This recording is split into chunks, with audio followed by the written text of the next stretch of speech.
Okay. Hi, everybody. How are you? Hello. I'm Jessica Ensworth. Thanks for coming today. Thank you. Thank you. And I'm with Angelo Estate Winery, and I'm just going to announce this ahead of time. I'm not a marketing expert. I've been in the wine industry in Oregon for about 13 years in several capacities and incarnations, and I've done everything wrong at least twice with frequency, some of it recently. And thankfully, I'm joined on the panel today by two people that are far more expert in this than I am, Claire Carver of Big Table Farm and Glenn Grisham of Locust Wine Consulting. So, yeah. All right. So we're going to start with just a couple terms about marketing, and there's an exercise. You have a workbook in front of you, some things to take home. This is called Developing Your Brand Identity and Your Targeted Distribution Strategy. But really, we're going to dive into kind of the building blocks of brand. The definition of marketing is the performance of business activities that direct the flow of goods and services from the producer to the consumer. Marketing prepares the ground, and sales harvests the crop. And from Wine Business Monthly in 2009, there are more than 6,000 wineries in the United States, but fewer than 10% of this number have a clear marketing strategies to achieve category leadership. And we heard some facts yesterday. There's now 9,000 wineries in the United States fighting for 10% of the U.S. market, and 1% of those wineries, those wines produced, are from Oregon. So the first thing we're going to do is we're going to do an exercise. Inside of your workbook, on the first page, you have a big white box. And so what we want you to do is just take a moment and kind of give that 10-second elevator pitch of how you describe your winery, your brand. Could be sentences on how you want to put it together. It could be buzzwords. But put those things together and kind of describe your brand and how you would pitch it to the top buyer you can possibly imagine. So just take a couple minutes and do that, or moments.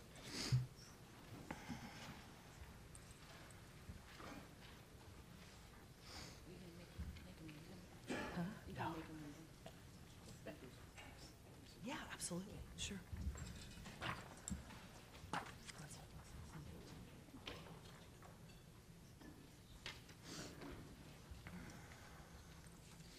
And this is a great exercise to do with your staff, not just your sales staff and your marketing staff, but your production staff, to put it together and really go over it as a team. It helps you look for inaccuracies in the story, consistencies, a fresh eye on what your marketing is doing in your business or how that's being perceived.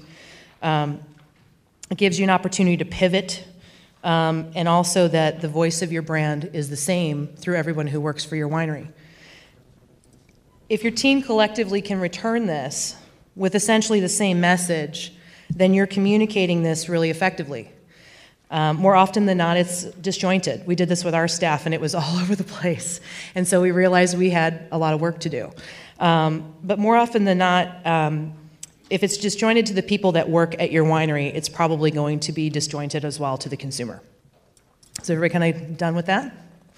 Okay. All right. So here's the terms. Here's some terms that we have kind of started to develop. So if you have these on your paper, cross them out. Okay, and here's why. So craft, small production, boutique, sustainable, farm to table, Burgundian, sexy, luxury, cult, family owned, artisanal, organic, natural, terroir driven, old vine, and affordable. And it's not that you can't use these terms. They're great terms. But they really describe our entire Oregon wine industry right now. It describes a lot of the brands that Oregon represents as products overall. And so there's no uniqueness in this. This is a very, very big term that we can all utilize. And so if any of you can't say this about your brand, raise your hand. I mean, almost all of us can say that these brands are farm to table, family owned, they're boutique, they're artists in their craft. You can apply those same messages and terms to so many things in our Oregon businesses as well. And so you can't rely on them anymore. They don't have enough meat to be really the meat and potatoes of your brand story. Your brand identity really needs to describe the who, what, when, where, why, and how. You need to almost write it like a headline, and go back to the basics of that. And it's a good exercise to use. Just kind of go back and what are those basics for you. And most of us can say that we're not using chemicals. I mean, if there's anybody in the room that's really using chemicals, you could then embark on that journey, and that would be an interesting way to market. But there's none of us that are doing that for the most part. We're all doing the right thing. And this is kind of what some of these terms look like outside of that. Cult. Okay. Family owned. Right. Cult / family owned. Craft. Farm to table, maybe sexy. These are things that kind of have these connotations. They're hip, they're current, and they're hip, but they don't always mean the same thing. Someone who I think really exemplifies how to do brand and really describe brand well, and everything that they do really personifies that, is Claire Carver from Big Table Farm. So, Claire.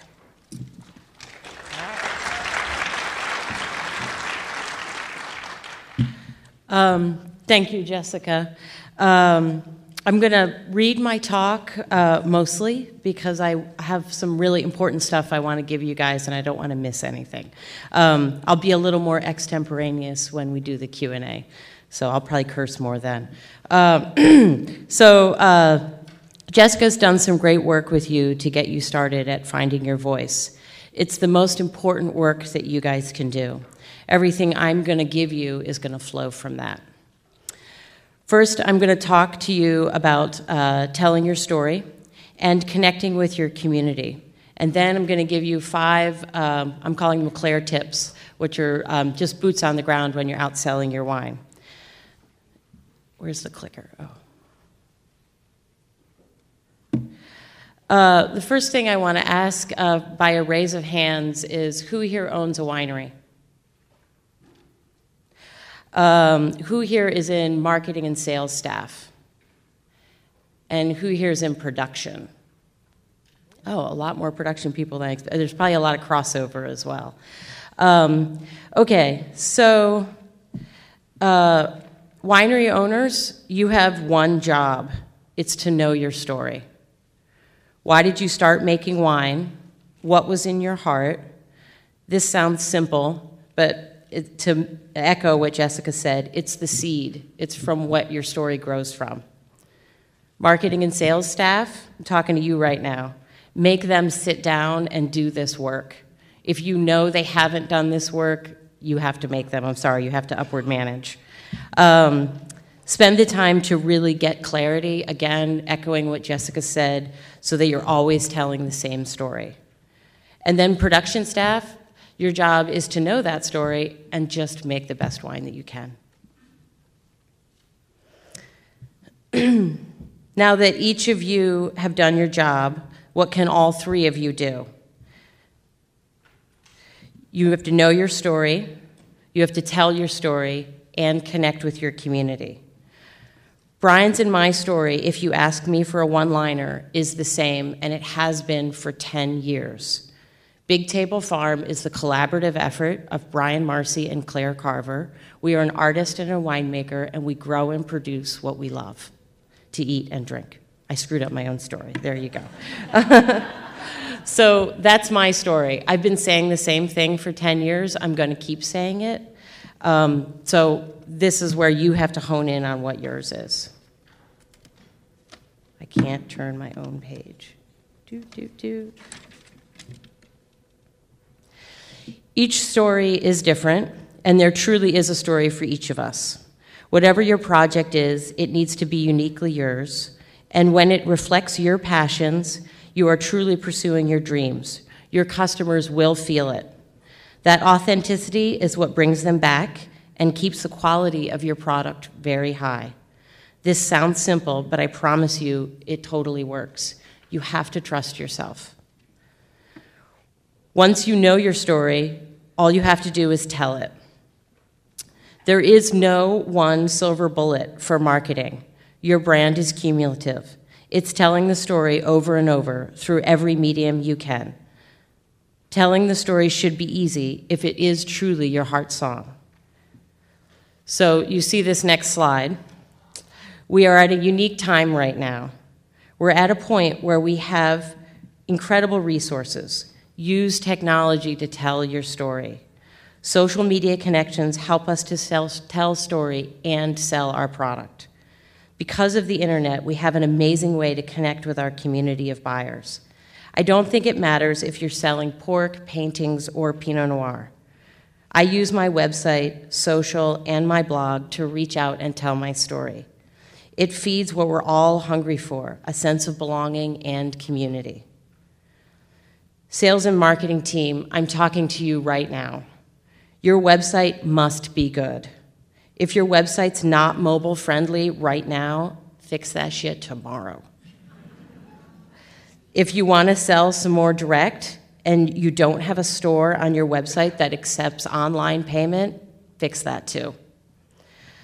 If you don't have PDFs of your current offerings for your distributors to download directly from your website when they're out there on the road, fix that. Link all your social to your website. Websites can't be static anymore. If you keep a blog or if you've encouraged your winemaker to keep a blog, link that on your website too. Using social is free, people. Throwing winemaker dinners and sending thank you gifts and all that stuff really costs a lot of time and resources, but social is essentially free outside of your time. Customers have an increasing desire to connect with wineries and the wine community via social media. Instagram, Facebook, Twitter, blogs. If you're not following me on Instagram, you should, right now, or as soon as you're done the talk. Why? It's because it's my return on investment for doing this talk for you today. It also will help you. Every time you see my posts on social, on Instagram, it's going to kick you in the butt. You're going to be like, oh, Claire posted again, damn it. And then you're going to go and you're going to remember to use that medium. If Instagram isn't for you, use your blog. If you like more storytelling or long format, use a blog, but make sure it's linked to your website. If you go on my website, you'll see all this stuff is linked. This brings me to the second piece of the first part of my talk, which is connecting to your community. In Oregon, we have a larger Oregon story. It is our heart and soul. It's our strong community. I look out and like most of the people in this room I know, you guys are my community. I love that part of being in the Oregon wine business here. Connecting with your community is one of the most important parts of your success. For the sake of today, I've put community into 4 categories. The first category is your peers. This is where you learn, you share, you bitch, you barter, commiserate, find solace, cultivate these relationships. No matter what aspect of the winery you work in, the more you share what works and what doesn't work with your peers, the better we're all going to get. It's why I'm standing here today. I genuinely want all of us to get better, because if we're all better, Oregon's better, and ultimately that's going to help me sell more wine on the national marketplace. The next category of community is your customers. These folks bring life and affirmation to your business. Don't forget to say thank you. Whether it's a restaurant somm, a direct-to-consumer person, or a chef that uses your wine in a pop-up, thank them. There are lots of ways to do this. Wine dinners, notes, or again, really easy and free, use social media. You can track people on social media, you can search when people are talking about you, and I'm sure some of you have commented on things that I've written, and I'm pretty sure 100% of the time I comment back and I say thanks for the love. It can be so simple. You just put a little heart emoji and it's great because then people know that you heard them and you were listening to them. The last category number 3 is the media. They are our community. Bloggers, writers, reviewers, they're important to your business. Know who they are. They all have distinct personalities. Some might gravitate to your brand more than others because of story or taste. Get to know their protocols for submission. They're often different. And get your wine into their hands. I can't say this enough. I just went through my list of media and people that I want to send my spring release to. It was 20 people. It's 26 packs or 12 packs of wine. It's a lot of wine, and it's a lot of money to send all that wine out, but you have to do it. The lastly is your professional support system. This is the more formal organizations, the Willamette Valley Wineries Association, the Oregon Wine Board, events like this, IPNC, Pinot Camp, they all matter. These organizations, again, are part of the tide that raises all the ships. We will all benefit if we all participate together. This team effort is our roots, and it's what makes us special. So we all have to use all of these different avenues and participate. The next thing I'm going to is what I'm calling my Claire tips. And some of you who follow me on social media might recognize Godio. The first tip is love the one you're with. At a lot of these public events or at an auction, anytime that you're dealing with both trade and consumers, there's often hundreds of folks that you feel like you should be connecting with. But allow yourself to make just one or two real connections. Focus your energy. I promise you, if you watch Mike Etzel or David Adelsheim at one of these events, they're not running around trying to talk to everybody and be everybody's girlfriend or boyfriend. They're sitting there, they're calmly sitting next to the person next to them and making a real connection. These guys have learned. I remember being at a tasting table pouring, talking to a local blogger at one of those big trade show tasting events, and having a real connection and a really good chat, and I look over and I see somebody with Wine Spectator on their badge. Of course, you're like, oh, God, I need to talk to that person. But I didn't. I stayed the course with my conversation. Of course, I poured them my wine, but I finished what I was doing, and I made a real connection. And as a result of that, that blogger, who's just a local blogger, was in a tasting group with a bunch of somms. One of those somms ended up writing up our wine in Forbes. Did that mean more than someone who wasn't Harvey Steinman, who just happened to work at Wine Spectator? Yes. Bye, Godio. Claire tip number 2, find common ground and make real connection. When you're talking to folks, listen to them and find common ground. As an example, if Walter Scott Winery and Big Table Farm are talking to the same sommelier, our conversations would be totally different. Ken of Walter Scott might draw from his experience in Burgundy and how it inspires him. He might geek out on pH in Burgundy versus Oregon. Erica, who's a wine educator and Ken's wife, and their story aligns with Brian's and my story in a lot of ways, but it really doesn't. She might talk about a lineup of wines from a master sommelier class. If I'm talking to that exact same somm, I might talk about pairing my Pinot Gris with my home-raised prosciutto, or I might talk about foraging truffles. I'm going to talk about something that's really real in my life and brings out all of my passion, and that's where we're going to make our point of connection. Brian wanted me to tell you guys that he's only sat in that hammock once, and I took his picture the one time he did it. So anyway, just for the record. There you go, Brian, wherever he is. So tip number 3 is say yes and just show up. If you're not there, it just won't happen. Say yes to public tastings, say yes to the Willamette Valley Wineries Association Pinots in the city, volunteer, do speaking gigs, even though they scare the shit out of you. Boards, I just recently joined the IPNC board, and I can't even tell you how much I've gotten out of it. It was such an honor to be invited. Interviews and all of those auctions that we all do. I remember being at a Pinot Days. This was actually not Pinot in the City. It's a different event. I don't even think they're doing it anymore, but I remember being at a Pinot Days event in Southern California. It was a huge outlay of cash and time for Brian and I. We were showing our 2008 wines. We had 300 cases of wine to sell then. So putting 2 owner-operators on a plane and sending them to Southern California for 3 days made no sense. But it was a sales trip, and it was about building something long-term. So we did it. And at that event, I met Rusty Gaffney, I met Patrick Kaminsky, and both of both of them that year gave us incredible reviews and really sweet write-ups. So, you know, you just never know. They do add up. They build your base. Wait, oh, I missed, sorry. I was talking about auctions.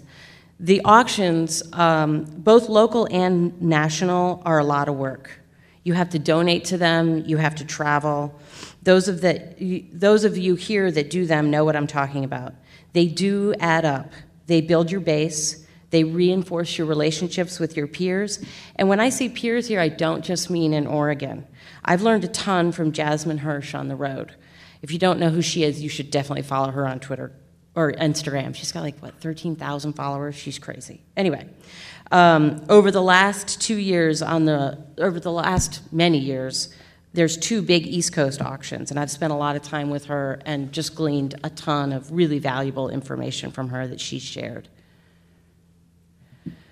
Tip number 4, in the words of Gary Vee, if you don't know who Gary Vaynerchuk is, ask me in the Q&A. You have to hustle. Sunset Magazine this fall featured Big Table Farm. It was a beautiful spread if you guys didn't see it, and it was 12 pages, which is kind of crazy. You might also, some people who were here at this talk 2 years ago, I sat here on this exact seminar with the wine editor of Sunset Magazine. So A, I said yes, and B, I hustled. Did she just send me an email after the seminar and said, hey, I'm going to do 12 pages on you? No, not at all. What I did was I brought wine in my bag for my co-hosts on the panel the day of the panel, which I did today. Very important to do. Always have wine with you. It's just huge. I followed up after the panel by asking her the best way to send her wine, and then I did, and I sent her a note. Then I wrote a story. I acted like my own PR firm. I wrote a story, I sent her tons of pictures, and I pitched it, and then I waited. And then I sent her a note to follow up. Then she finally sent me a note and CC'd one of her editors. So then I pitched them, and then I waited. Months went by. I reached out again with some new photos of what was happening on the farm now. And then I got a request for more information. Then I wrote more stuff and took more photos. 30 emails later, the Sunset crew is coming to Big Table Farm to do a shoot. There was lots more back and forth, writing recipes, cooking, blah-de-blah-de-blah. But by the end, it was totally worth it. So it's work. You've got to do the work. There was another event that Brian and I just did this fall. It was at Farallon Restaurant on Union Square in San Francisco. It's called Pinot Days. And I've known about this event for a lot of years because a lot of folks from California that we know have been invited year in and year out. And I've literally been like poking the sommelier to get invited to that for 7 years. I just got invited this fall. And it was totally worth it. It was a great event.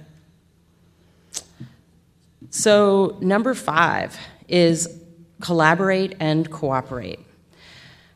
And this goes back to, again, our Oregon community. The Willamette Valley Barrel Auction is a great example of participating in your larger community.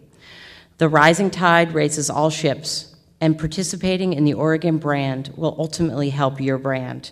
You have to reach out to your peers and work together.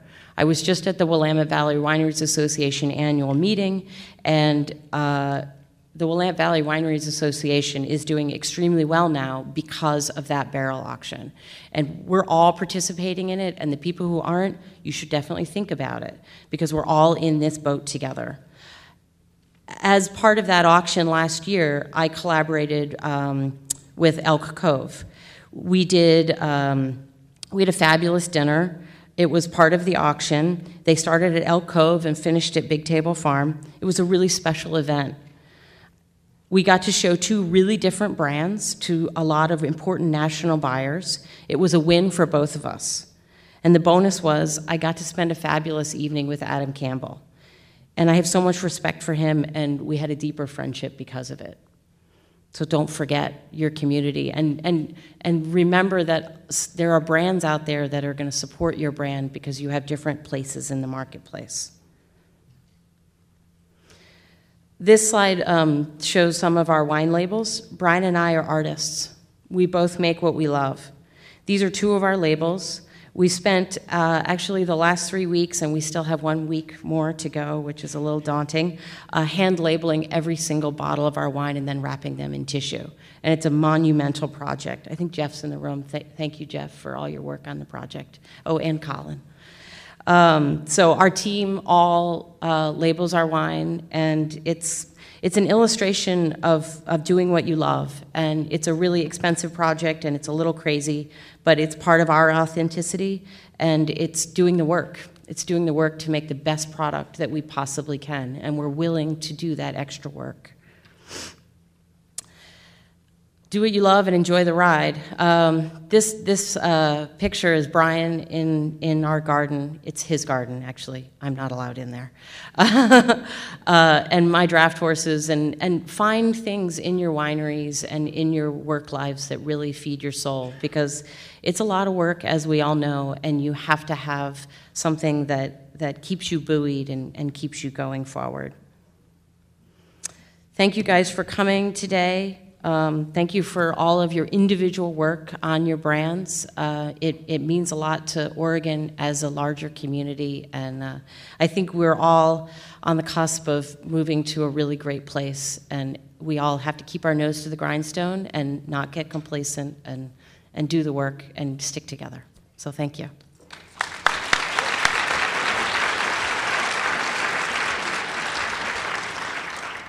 So I think Claire had a really good presentation of showing really like how everything that they're doing in their brand really supports, and it really is, you can see the fluidity of it, you can see the consistency of it. What we're kind of looking at next is just kind of go back to some of those basic things, really looking at your category segment. And a category is a segment of the market that's statistically significant to the consumer.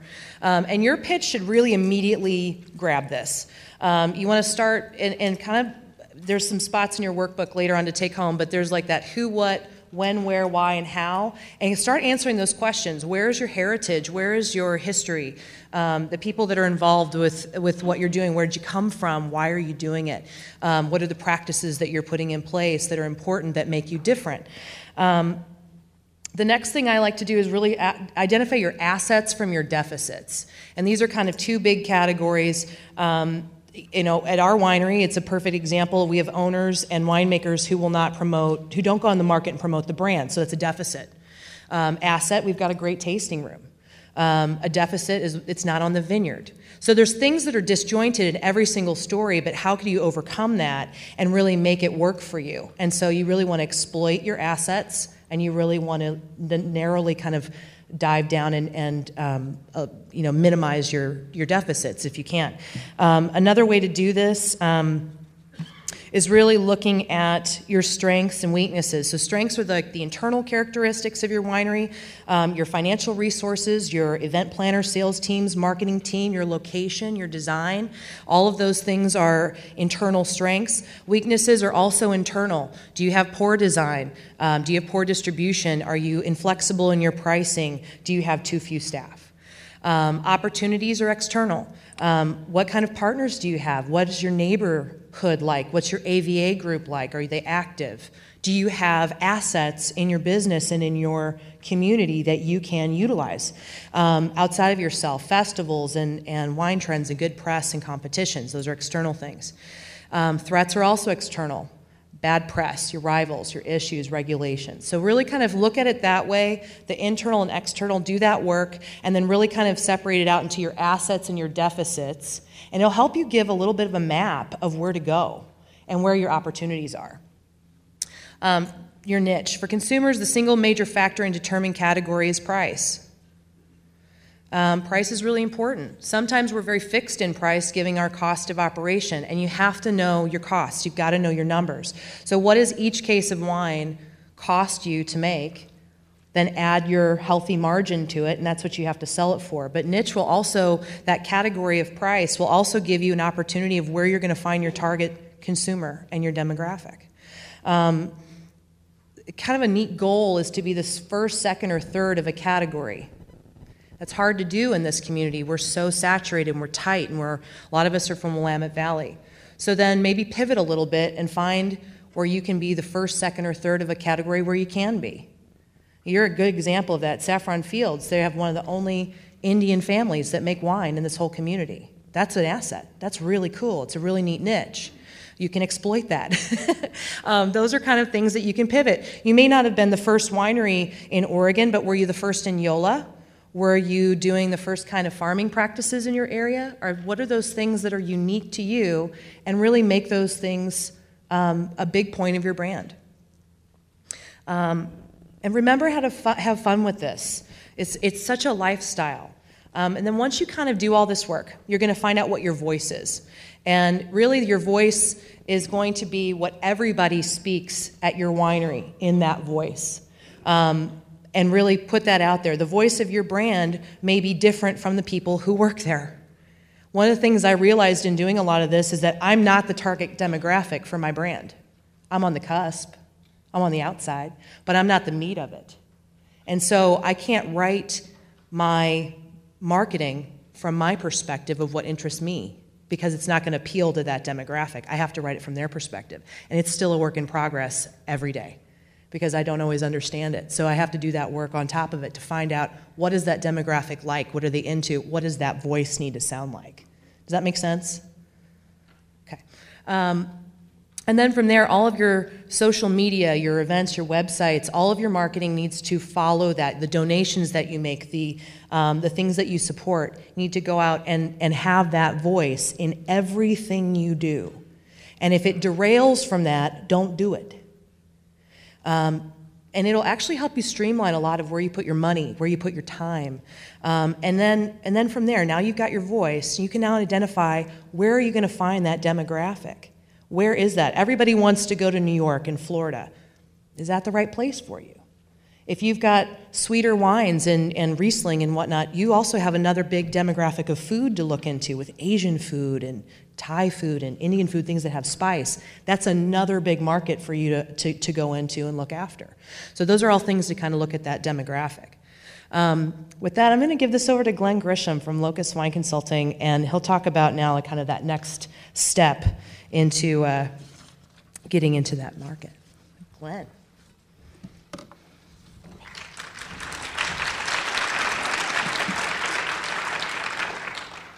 Hello, everyone. It's exciting to be here. I want to give a shout out to the Oregon Wine Symposium for including me. It's been a great, great collaborative process talking with the two of you and putting together the presentations today. And I also want to note that a lot of what I'm going to talk about is going to echo some of the sessions from yesterday, as well as what's been previously said. And I've been so impressed with the quality of speakers and the through line of what's going on here. It's quite impressive. So kudos to all of you. I want to talk about a couple of things, actually, that were touched on by the two of you.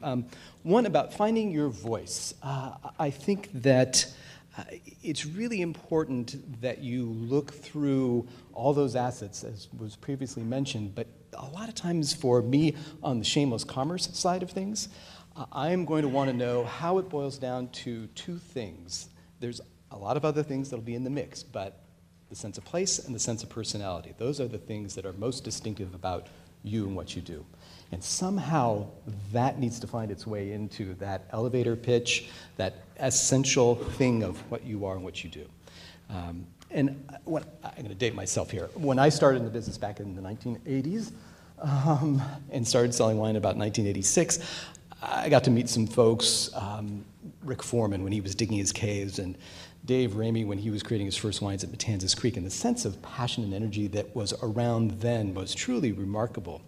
And it's since then become a much more fractionalized market. And there's a much wider room for everyone. Oh, okay, sorry. There's a much wider, is that better? Can everyone hear me now? Okay. There's a much more fractionalized market than existed then. And finding your place within that is incredibly important. A lot of what I'm going to talk about here is how you define some of that. So let me find this. There we go. When you go to market, one of the most important things to think about through this process is aligning your tools and your strategy with your voice. A lot of discussion yesterday and today has been about alignment, getting everything in sync and being really disciplined about that. And just going to warn you, a lot of my slides are fairly dense. I believe these are all going to be available to you afterwards, so you can try to take some notes, but I believe all this will be accessible to you. So don't get too hung up on trying to copy everything down. When you are defining your voice, it's really important to survey your various customers and make sure your voice is actually being heard in the way that you think. A lot of times we kind of are in our own little bubble, talking amongst our staff, our partners about how we do what we do, but it's really important to test drive that. Make sure you get out and make some local presentations, talk to your distributor, test drive your materials, test drive your presentation, listen for what they tell you they hear. It's incredibly important. And I want to echo something that Claire said. Being thankful, being gracious, being tuned into the fact that everyone you run into is a customer is incredibly important. And having that unified voice for no matter who you're talking to is incredibly important, and it's much easier to remember. So when you are out in the marketplace, there's some tips I have for you here, one of which you might notice. When you get in the car with your rep that first time, or you get to that first meeting, ask them what they know about your brand. Ask them what they understand. A lot of times we're keen to get out there and tell our story, and that's the first thing we want to do. It's really important to know where you're starting from first. What do they actually know and understand? What of all those efforts you've made prior to this point in time have actually made it through, sunk in? How do you need to take a step back and adjust what it is you've said, what you need to reinforce or repeat to make sure that the message is actually getting through? A lot of times when you go through this process, the answers to those questions can be disturbing. They can be surprising, sometimes shocking. You thought you were talking about all the wonderful clones that you have, the rootstock, the soil, and as a PR friend of mine said to me, the number one thing that they get comments on when people look at websites are the dogs on the website. So they may have completely focused on your golden Labrador Retriever or something else, so just make sure you circle back. One of the other things I think that is a corollary to this is making sure that the trade narrative, that side of your story, is really clear and consistent and connected to the wines. This is probably the biggest step I see missed so often in the process of what I do. I get these wonderful stories, sense of inspiration, all the tools, all the techniques, and it's all pretty exciting if you're a wine guy. But for your average customer, whether they're in the trade or not, whether they're a sommelier or a buyer in a store, connect those dots to the wine.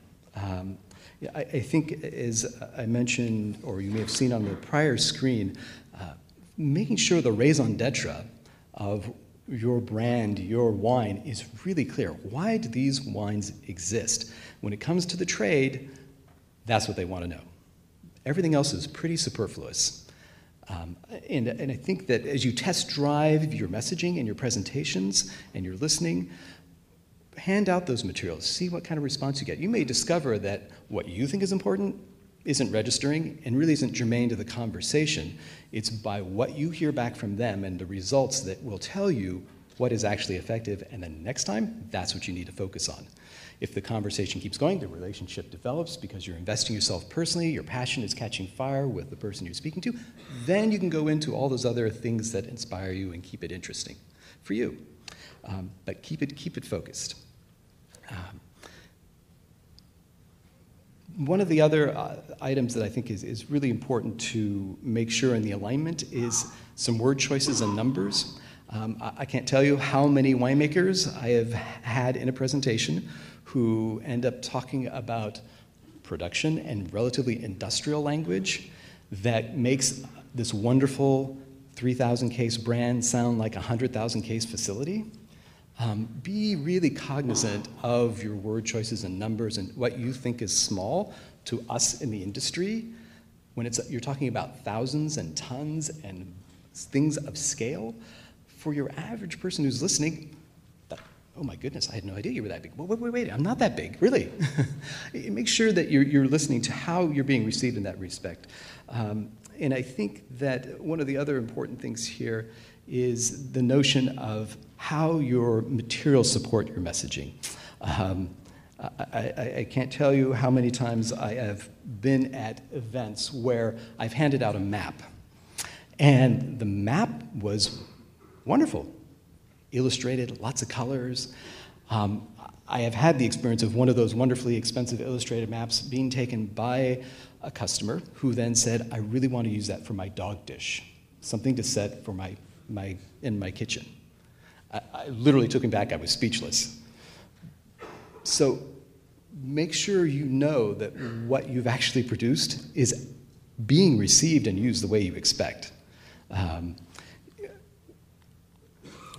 One of the most important aspects of the things that need to be addressed is the notion of a sales brief. It's very wonderful to have your press kits and all the materials that you think will help tell your story. I can tell you from the trade's perspective, you want them to care, you want them to have the facts, get it all on one page. The elevator pitch that was discussed earlier needs to be there. It's what's described as a summary here. You need to make sure you address the region. You need to, again, connect the dots as to why that region is important.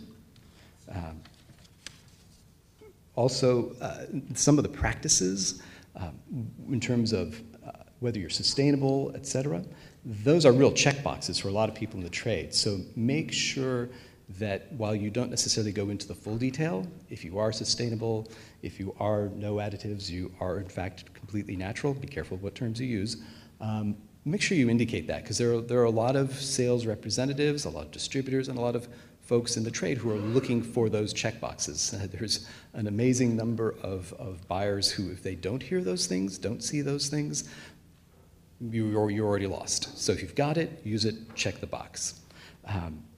Last thing to note on this particular page, that if you're able to see it clearly, I know the print's a little small, make sure you've clearly noted what your focus wine is. What's the most important wine to you? When somebody in the trade is looking through this information, they want to know at a glance, what's the most important wine for you? What do they need to focus on? They're there to help you, sometimes contrary to your perspective. They're there to help you get the job done. So make sure that focus wine is absolutely crystal clear to them. You'll notice that there's some details here in terms of vineyard sources, et cetera. All those kinds of things need to be enumerated very clearly. Last little hint about some of these materials. Don't worry about how pretty they are. They're tools. And many, many distributors these days will want to get this information in its original file format. Don't send them a PDF, send them the original file. They will cut and paste and use this as they see fit on their own site, for their own reps, et cetera. So make their lives simpler, make it easy for them to work with. Thought you'd want to hear what distributors say. And since we're speaking about the world of distribution, I actually surveyed some distributors across the country to get these comments. These are literal comments. These are not my gussied up versions. One of the first things that I heard was, they want to know why you do what you do. The why is incredibly important. Kind of gets back to that notion of raison d'etre. Why does your brand exist? Why does your wine exist in the marketplace? You need to know the answer to that, and it's got to be clear and concise, and it's got to be contained in that elevator pitch. It's got to appear on the summary page. It will help you make decisions about all the things that you do in terms of sales and marketing. Second comment that I heard in that discussion was the notion of being honest. Don't try to be someone you're not. Don't try to gussy it up. Keep the inspiration clear and make sure that if you've come from another industry, that's laid out. Again, connect the dots. If your original source of profession or work in the world was X, make sure you show how you got from X to Y in the world of wine. What's your point of difference? Again, a lot of discussion about this yesterday and a little bit earlier. Make sure that you know what is distinctive. Again, among 9,000 brands out there, 9,000 producers, there's going to be some overlap, but make sure it's something inherent. It's not something that you decide you want to be. It's something that's inherent in what you are and what you do. What is compelling about your brand? This was an interesting comment afterwards about, don't tell me you've got the perfect site and you grow 17 different varietals on this perfect piece of ground. That's not going to make a lot of sense to folks in the trade. So that compelling story about your brand, again, has to be something inherent. It's something, again, about usually place and people that's going to generate that. Comparative set, incredibly important, the competitive set. This is another one where you really need to listen to when you're out in the marketplace. I have talked to I don't know how many different producers whose sense of the comparative set is more about their neighbors. It's more about ego, it's more about all sorts of different things, but it has nothing to do with the reality of what's happening in the marketplace. So make sure that you've heard and had a conversation with your somms that you like, with the retail stores you like, with the distributors you like. Who do they feel is your comparative set and your competitors, your peer group? That's what you need to understand. How do I fit within that context? And that context will vary from market to market. That peer group may change in Florida. It may be different in New York. It may be different in Ohio. So it's important to understand these concepts market by market. One of my other favorite comments here is, why should we sell your wine instead of take an order for a commodity wine? That is at the center of almost every discussion I have in distribution these days. The rep, the sales manager, the owner of the distribution company will want to know how you're going to help them be successful with your wine. If you don't understand their position, where they're starting from, their marketplace, they're going to have a hard time making it work for you. There's an expectation these days that you know what's going on in their marketplace, and you should know who your target customers are in their universe. So make sure that you've done your homework. We'll get to some homework opportunities here in a second. But I'll skip down to one of the second to last ones, and that's the notion of why should I care? That one may not get expressed sometimes. Having come from the world of distribution, maybe I get to hear it a little more easily, but it's the most important question you've got to be able to answer. Why should anyone in the trade, sommelier, retail store, someone in distribution, why should they care about your brand? You've got to provide those reasons for them. They've got to be explicit and clear and easily defined. Target your distribution. When you've defined your voice and you've defined that elevator pitch, you know your raison d'etre, you know why you exist in the marketplace, there should be then some marketing decisions in terms of how you go to market, how you work in the market, that follow from that understanding. If you know that your wines have a certain aesthetic profile, you should then know who the customers are for that aesthetic profile, and then you should also know who are the customers in the markets you work with actually have those. Now, that's a little hard to define, but you need to do some homework in terms of looking at Eater, looking at a number of different websites, talking to your distributor about who those kinds of customers are. When Angela talked about segmenting your marketplace and understanding it, that falls all the way down through to the notion of which customers, which markets am I going to spend my time in? And it should follow from what you've done in terms of these decisions about who you are and why you exist in the world of wine. So make sure that you've gone to that level of examining all the different aspects of your work in the marketplace. Researching your current and prospective distributors, very, very, very important. Has anyone here signed up for 750.com? One person. Okay. Everyone needs to write this one down. It is probably the single most valuable tool I know of in the trade these days. In one of my prior lives, I helped them develop some of the backside access for distribution on this site, but it is a clearinghouse of information. They are in most sites and include most distributors in their information. It will, as you can see, there's some search criteria on the left-hand side. You can actually look at the major distributors in the major markets and see Oregon Pinot. You can see Oregon Pinot by price. You can see it by whether you're sustainable or not. So if you want to understand, as I mentioned earlier, what Florida is like, or New York is like, in terms of what your distributor options are, how many Oregon wines do they carry, what price points are they sold at, this is the single best tool that's going to tell you that information. And in the course of the prior slide, getting comments from distributors for this discussion, one or two of those folks, one in Louisiana, another one in New York, said, tell them to use this. They should look at this before they reach out to me. They should know my portfolio, what I have in their category, what their competitors are, and this tells you that.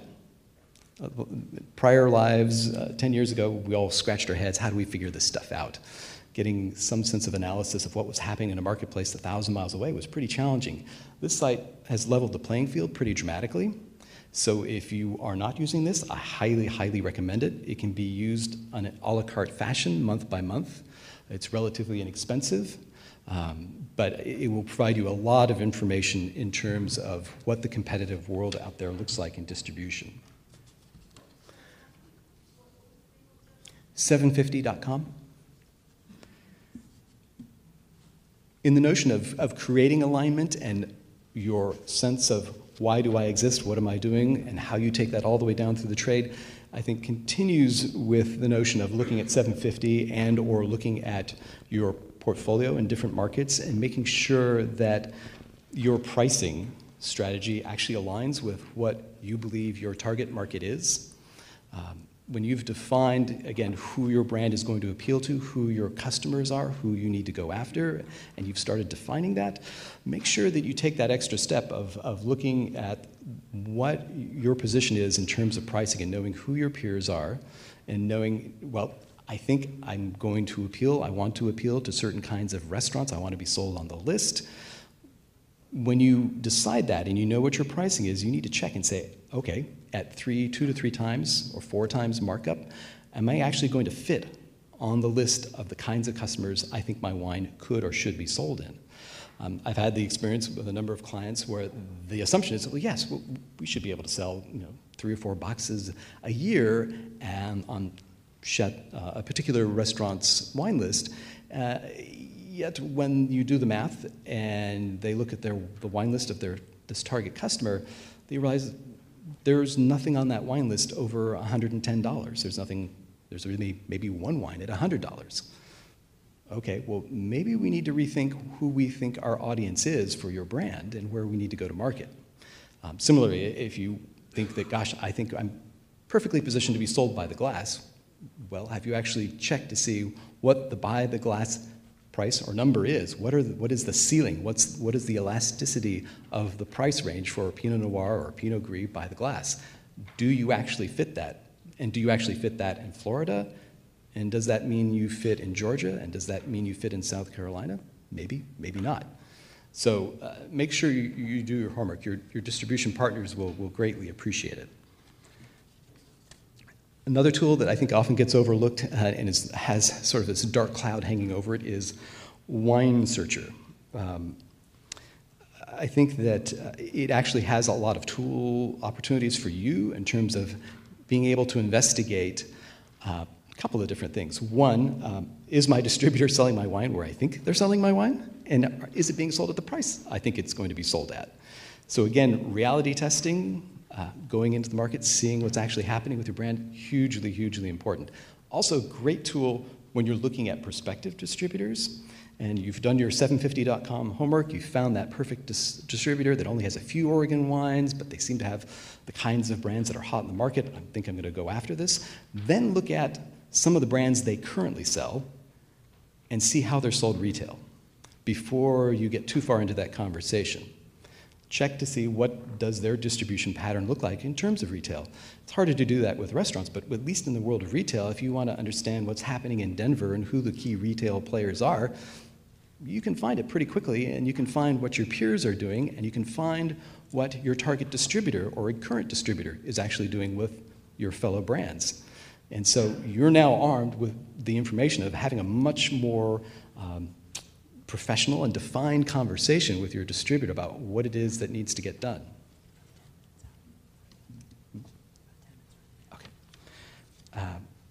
couple more slides I'm going to rush through here. Aligning your sales organization, this one's hugely important and it often gets overlooked. I can't tell you, again, how many conversations I've had where we have our target audience, we know what we want to accomplish, we're going to go after this type of category in the world of the trade, and then you leave the discussion at that point. And there's some more things you need to do to align with that process and goal. Inventory management. If you want to be sold by the glass, are you monitoring inventory levels at your distributors? Are you making yourself available? Can you turn around an order in 24 hours in a just-in-time fashion for a distributor who needs to keep a buy-the-glass placement going? Something you need to think about. Sample support. You've got an initiative, you've got a target audience. We want to be, no, I'll go back to Eater for a second. I want to be in the Eater 38 of Chicago. So are you then providing the samples that are required to make that happen? Is your sample allowance for your focus wine the most important wine on your sales brief? Are you going to increase the sample allowance to get that done? Are you going to send a case in advance? Just thinking through the process is hugely important to make sure that your distribution partner has the tools to get the job done. In a similar fashion, making sure that they've got all the tools they need to get the job done in terms of communication, maps, fact sheets, et cetera, making sure that all those things are in alignment before you go into the market with that new wine. I'm actually going to, I think, skip over this last one. But the last word, as it were, and then we'll open it up for questions. It's really important to be focused and be disciplined. Alignment through your sense of who you are and why you're doing what you're doing, all the way down to the trade in terms of how you go to market, how you present yourself, is incredibly, incredibly important to be successful. Reality testing, ongoing research of what is actually happening with your brand and what is actually successful. Again, hugely important to being successful in your execution. All of your sales activities, getting them aligned and consistent with your messaging. Again, hugely important. It takes an incredible amount of discipline. Remembering to start with the inherent facts of who you are and why you do what you do. Again, hugely, hugely important. Being true to yourself, remaining true to your inspiration and origins. It will animate everything you do. Keeping that fresh, again, I think is critical. And last, if all of this isn't enjoyable, if the sense of alignment personally, professionally, structurally, in terms of how you're organized, if that doesn't feel right, it's time to literally check your alignment emotionally and from a business perspective. Thank you.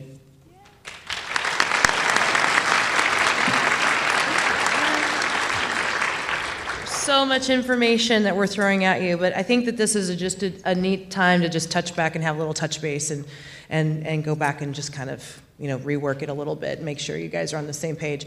I think we should open up to questions. Does anybody have any questions for us we can answer? Anybody? None? Okay. Yes. Yes, Miss. Hello. Right there. Right there.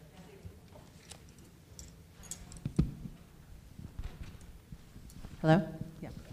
Hi, Ellen Britton from Britton Vineyards. Glenn, you skipped over incentives and programming, and that's always a challenge for all of us on how to approach any kind of programming with a distributor, or Jessica and Claire as well, but it was on your slide, so I'm picking on you. Can you say a few words about what you find most effective? Is it very regionally specific? Is it brand specific, or do you have some generalizations you could share? Sure. In terms of generalizations about incentives, two things really come to mind. One, orienting around your sense of who you are and what you're doing. The programming should be tied to conveying that message. There are granted times where you just simply need to move some wine, I get that. But whenever possible, be proactive about it. When you know your most important wine is now coming to market or is being re-released, you should be thinking about the incentives and programs that will help tell that message and get you the targeted distribution you want. So you need to think about it in terms of on and off premise, whether it's by the glass, whether it is something that you are looking for list placements or shelf placements. Think through all the things that you want to have happen, what the outcome is that you want first, then work backwards to how to get that done. Don't start with, I can throw X amount of dollars per case at the problem. Start with, what is it you want to accomplish?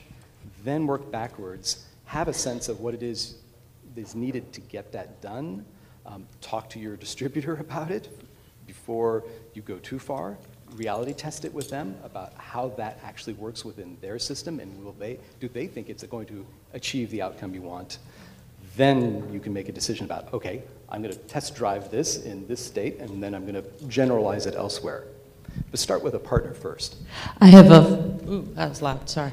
I have a follow-up question. Sure. I was just in South Carolina, and my distributor there was like, oh yeah, this XYZ winery gave away a magnum for the top sales on this particular wine. And I was like, oh yeah, okay, that's an idea. What are some really sexy incentive programs like giving away a magnum to the top sales rep have you seen? Like, have you seen some really cool ones? I've seen all sorts of different things, from trips to dinners, you name it. Again, think about how it can reinforce your message as to who you are, what you do, and what's important to you. That's the best way to start that. Oftentimes, again, we talk about that special sense of place and personality that drives your brand. If there's a way that that gets reinforced by your incentive, that's the best way to approach it. Sometimes that's not so easy. If you can bring them here, either in cooperation with a group of you, that often is hugely motivating, and you get to achieve two things. You get to reward somebody for performance, and then you get to tell them your story again and make them a hardcore believer or fan.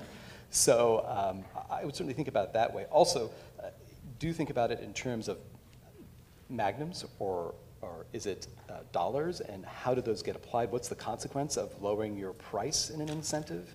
Is that going to get passed along to the marketplace? Are you going to see a lower price point then show up on Wine Searcher, which you're not going to be happy about? Or is it better to use that money and funds or resources in terms of an incentive for the staff? So again, I think you need to think about it in terms of what do I bring to the process, and then also listen to the distributor, what's important to them, what they think their staff is going to respond to. Reps in Chicago may love to get that gas card and they don't need another steak dinner. But in Florida, that could be very different. If you are all about food pairing, you've got a chef, you're locavore in your orientation, well then, a cooking class might actually do the trick. I think you have to get creative. I think you have to get really creative in your incentives. I mean, and I think one of the biggest things I've seen in the market, I'll stand up because I know you guys are right there, is getting them out here. Getting them out there to see what happens here. And if you may need to pair up with some other people to make that happen. And sometimes your distributors will pay for the flights. If you can take care of the lodging, find a buddy who's got lodging, and then put it together if you can. But I think that that's one of the big messages of like this community. That's what the market is. That's our common story. Our organ story is that community, that we do things together and we bring them together, and they want to come here. They want to experience this is a lifestyle. We are selling lifestyle every single day, and they want to know what that looks like. So I think that that's part of the common story that we're at. And I think trips are, if you can afford it, you have to also weigh out what does it cost you to do that, and how many cases do you have to sell to make that pay for itself. And you've got to do that work. And I think that's a really effective way of doing it. I do every incentive like that. What's it going to cost me? How many cases do they need to sell in my favor? And then I put that together and then make that math work. Right. Should decide on the outcome first, not only in terms of what the result is in terms of sales and distribution, but also absolutely in terms of cost. Don't let your distributor tell you first what they need and what will work. You need to decide first what works for you, what budget you can bring to the process, and what you need from that. Always start from that position. Any other questions? Thank you very much, you guys. Great presentation. Very tactile, useful, take-home stuff. And this is for Claire mostly, but everybody else. Love the Instagram and all the authentic story. Do you have any other resources, and great Gary Vee shout out, by the way, resources, books, podcasts, things that you recommend for people that are trying to be more like you? Can I jump in for a quick second? Yeah. I want to throw out one piece of advice, and I thought about this earlier when she was speaking. You also need to decide if that's right for you, if you can maintain and sustain that. There are a lot of clients I have, that's not really an option. As much as they aspire to being in that world, it isn't something that's practical for them. So before you go too far, I would say that I can see from sites that have a blog that hasn't been updated in 3 years, that that's a warning sign for a lot of people in a lot of different ways in the trade. So it is much better to know that you can commit and get it done than to try and let it hang out there. So that's my only piece of advice on that, because the trade looks at your website, the trade looks at your blog, the trade will look at all those different things. And if you're not current, remove it. I think that's really good advice, because it harkens back to this, Gary Vee says this all the time, which is to know yourself. I love taking pictures, so I'm really good at Instagram because I love taking pictures. So I know that about myself. And I said that in my talk, if you're really good at writing, then do the blog. Another thing that falls into line with knowing yourself is, I know I'm not the hippest and the smartest when it comes to really being able to, there are definitely people out there who know more than me with leveraging social media and Google Analytics and all of that type of data, and hire a freelance person to come in and help you do that. I hired this woman who worked with me for 2 years. Sadly, she's not working with me anymore, because it's like every time I work with her, I would get something totally new. But she was the one who helped me to make sure my Instagram was always linked on my website, and gave me a lot of those tools. So I think there are a bunch of freelance, basically web consultants, who can help you in that arena. And I'm not really a very good researcher or reader. I'm more of an experiential learner. So that has worked really well for me, is just hiring someone who's a freelance person to come in and look at your stuff and say, this is where you could, and if you don't have good energy with that person, find somebody else. I know there's a couple people in the Valley who offer those services. I can't think of anybody off the top of my head, but I know there are. There's also a site called mylinda.com, mylinda.com, all one word, mylinda, like my assistant, perhaps. I'm not quite sure the origins of the name, but I'll take Bob. But mybob.com. But it's called mylinda.com, and they have tutorials on their site to help you with social media. So it's another resource you might take a look at.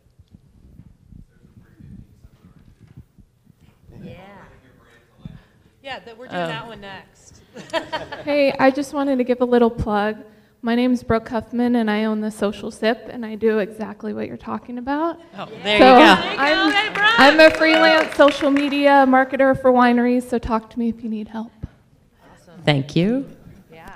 Does anybody have anything else? There was another question up here in front earlier.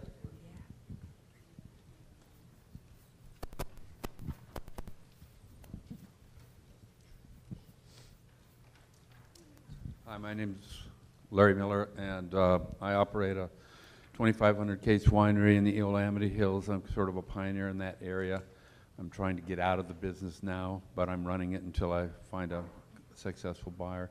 But in the distribution networks, I've found that the first word out of their mouth is, "What are your numbers?" How do you relate to, the distributors asking for what are your numbers by the critics? I make wine for people, not for critics, and but I realize I'm in the wine business in America, and that seems to be what drives the distributors to either take on your brand or at least look at your brand. Well, it speaks to, I think, the time crunch a lot of distributors are in.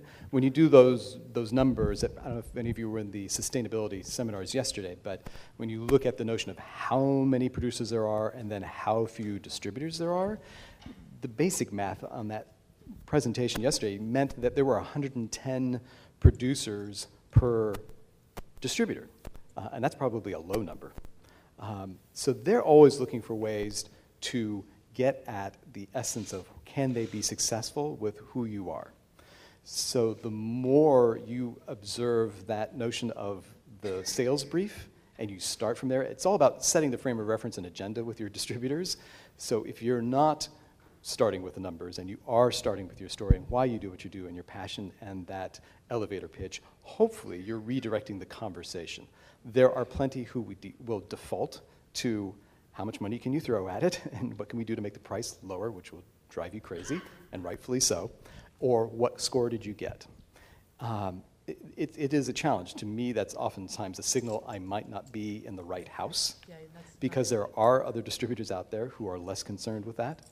To me, that's a conversation that needs to get redirected if you can't get past that, to say, well, listen, I know you can sell by the numbers. I also know you can die by the numbers. Mm-hmm. So I know if I get a score, you can take an order for me, but I need to know how you, as my distributor partner in the market, is going to sell my wine. Let's talk about how we can get that done. So, and then the conversation goes on from there. And usually it's all about questioning your distributor about, can I see a sample report? How often do you take it out? Just because you say you can't sell it, show me what you've done. Tell me what you've done that worked and didn't work. Then let's talk about how we address that.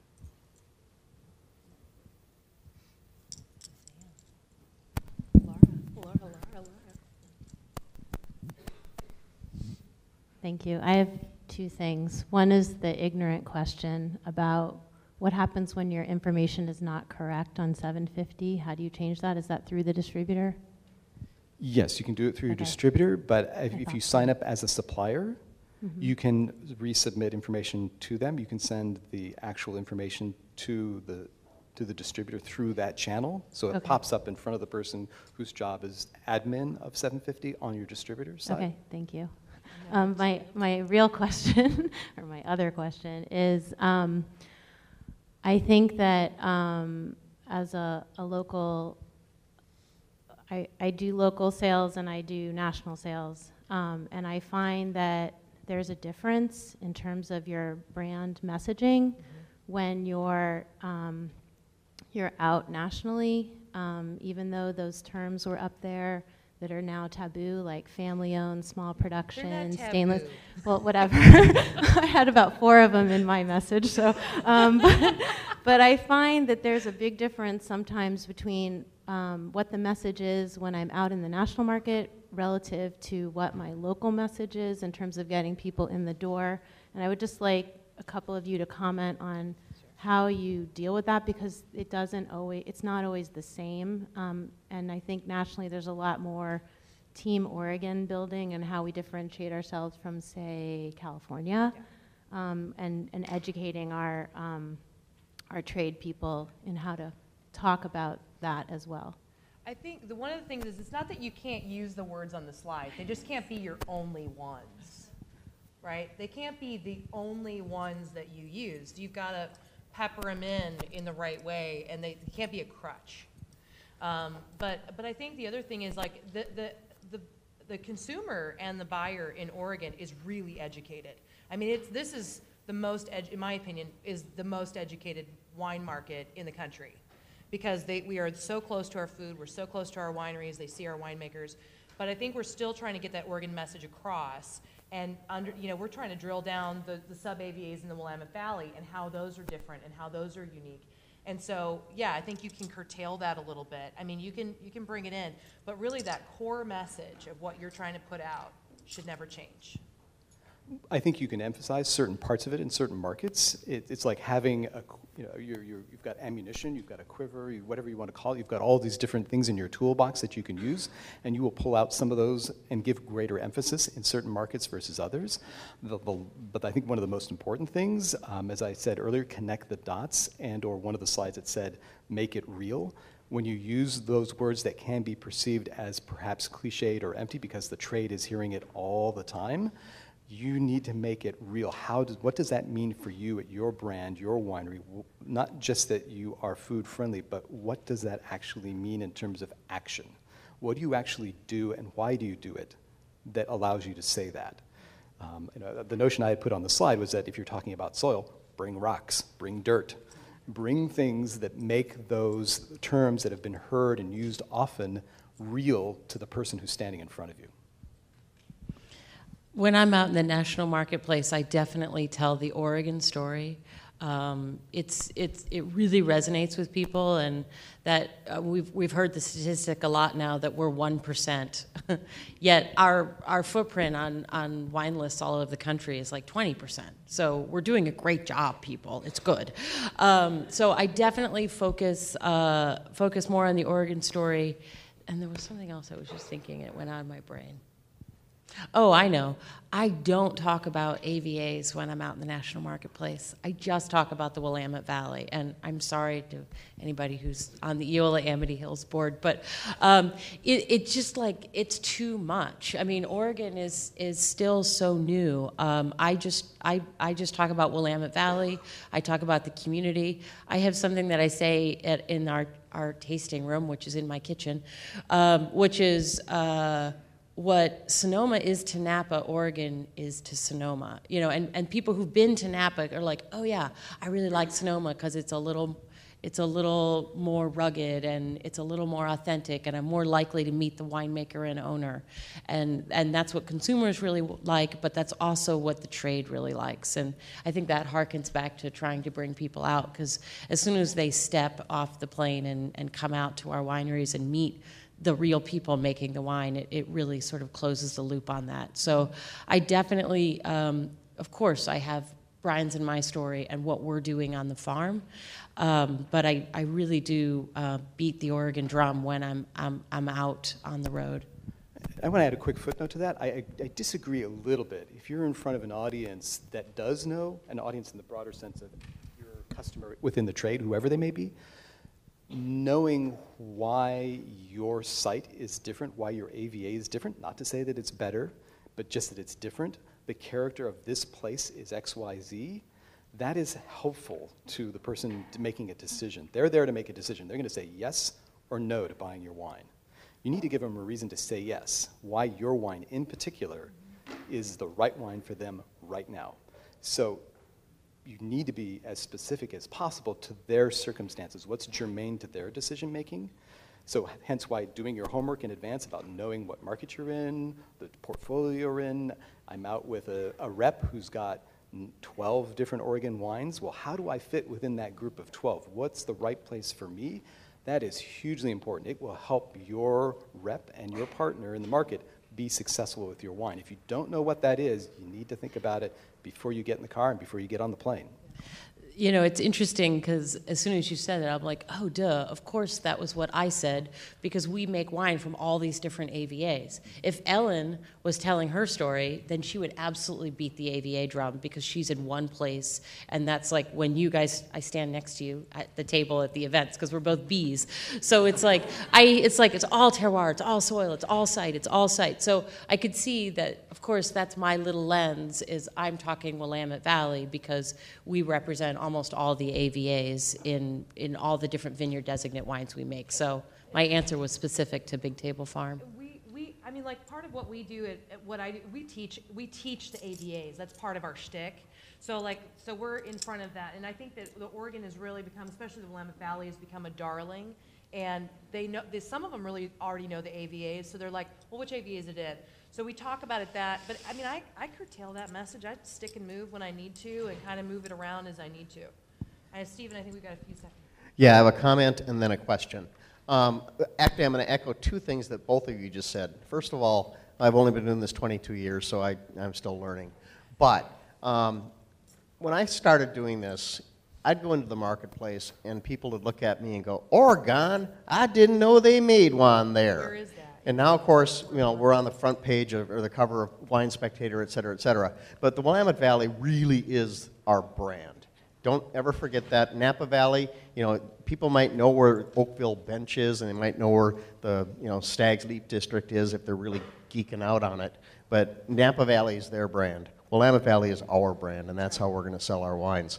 But the question I have, and this is one that I've never been able to quite figure out, what is an appropriate level of sampling? And, you know, we could easily give away our entire production if we acquiesce to all the requests we get. What do you think is an appropriate number for billback samples, et cetera? I budget 2 to 5%. I've never gone above 2%. 2 to 5 is the range I usually talk to clients and distributors about. If you're in a mature market with a mature wine or brand within your architecture, then 2% is usually about right. If you have something that's new, different, that needs to be explained and find a home, then 5% makes a lot of sense. If you're completely new to a market, 5% and points in between probably make sense. I often tell people start at 5, You go to 3, then you go to 2, something's new, you go back up to 5. You know, it can be different by SKU, by market, by focus. It's really important to think it all the way through down to that level of detail, because it's 2 things are going to happen. 1, you're going to manage your business more effectively. 2, the message is going to be that much more clear to your distributor partner. Guys, thank you so much for being here.